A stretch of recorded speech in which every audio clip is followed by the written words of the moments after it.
inclusion isn't one person's job.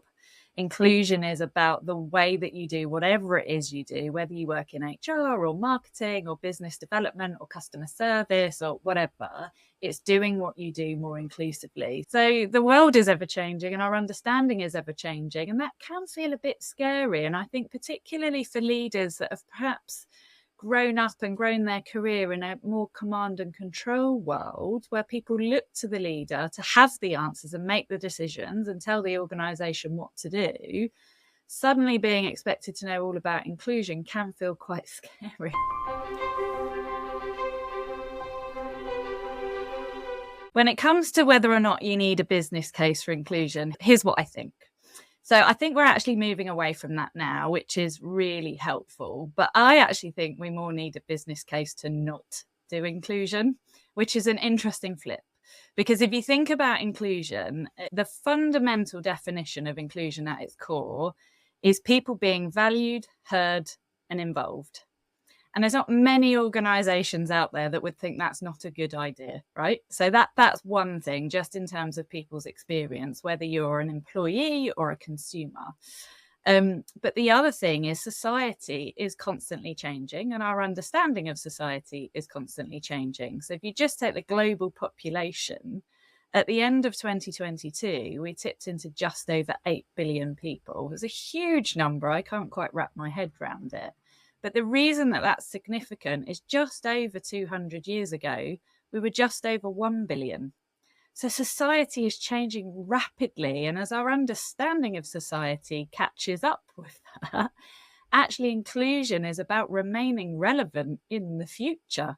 So if you've got an organization that's got a long legacy, or the industry has a long legacy or quite a traditional approach from maybe 100 years plus, actually the way that you do things like research and marketing today needs to look very different to how you did it 100 years ago, or you're going to get left behind. Conscious inclusion is really about equipping organizations and people to get their brain into the slower part of our brain. So if you weren't already aware, 90% of our decisions every day are automatic, and our brains are these incredible machines making decisions on our behalf all the time, which is wonderful for navigating a busy life. And it's as simple as yes or no, safe or dangerous, watch another episode, go to bed, etc., etc., etc. So really, really useful.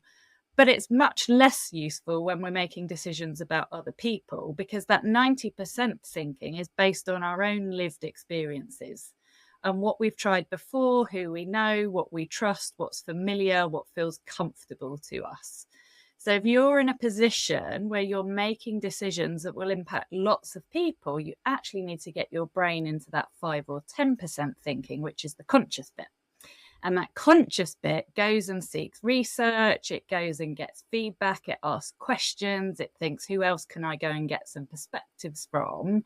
And it just slows thinking down before you make any final decisions. So I think the biggest things that sets people up for success, organizations up for success, and kind of avoids mistakes, if you like, is having a plan that everyone can get behind. So that can take a little bit of work at the beginning, to do some research, work out where you are, understand what's happening internally, understand what's happening externally. This is quite a lot of the work that I do with clients, deep dive on policies, your website, your approach to marketing, the whole lot, do the whole lot initially, work out where you are, and then identify what the overall plan is and help people towards it. I think that kind of just the biggest risk for organizations is not doing that, or having a plan that's been put together by people who are hugely passionate about this stuff, but again, just don't have that experience necessarily of taking an organization through change. Because what I will quite often find when I work with organizations is a huge shopping list of activity, and it's great stuff that's on that list. I very rarely disagree with the content that's on that list, but the weight of it is almost all on one person's shoulders or a group of people's shoulders, and they're not really sure what it's all adding up to. So that's the biggest sort of mistake I think that I see organizations making, is not making that initial investment in the skill to define a plan that everyone can get behind. So the first 3 steps to start on the conscious inclusion journey, I could say go and read the book, like do a bit of private learning, see where you're at, see what resonates for you. I also encourage people to tick the things off that you're already doing and kind of highlight the things that you can do really easily. So if that's a style of learning for you, you want to go and do that in private and independently, that's a resource that's available now. The thing that I tell all organizations to start with is start with inclusion, not diversity.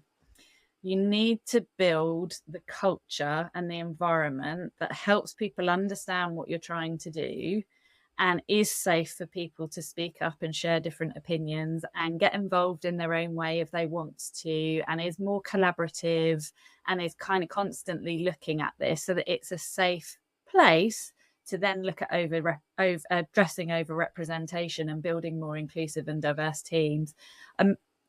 A couple of years ago, I saw people really rushing to diversity first when, they wanted to increase diversity in senior positions, which absolutely I endorse. But if you haven't done the work on inclusive culture, it's just not a good experience for people. If your organization wasn't previously inclusive to people with mixed demographic backgrounds, and then you've suddenly rushed to bring people in, their experience isn't going to be fun. And actually, for all the people working around them, they're not going to be kind of equipped to be thinking about the things they should be thinking about to make the environment more inclusive. So definitely start with inclusive culture and go and start with, however you do it, what are the good things that you're already doing and what are the gaps? Because I've yet to meet an organization that's starting from zero. There's usually lots of wonderful things happening, or people that want to be involved or are getting on and doing things anyway. If you can kind of bring all of those things together and perhaps map them out on a big sheet of paper, for all of the things that you are already doing, and raise awareness of those, because you'll probably find there's things you didn't know that were happening, and if you didn't know, then the next person doesn't know. So it gives you this kind of nice base to start building your stronger foundations from, as you then get kind of stronger and stronger in your maturity journey.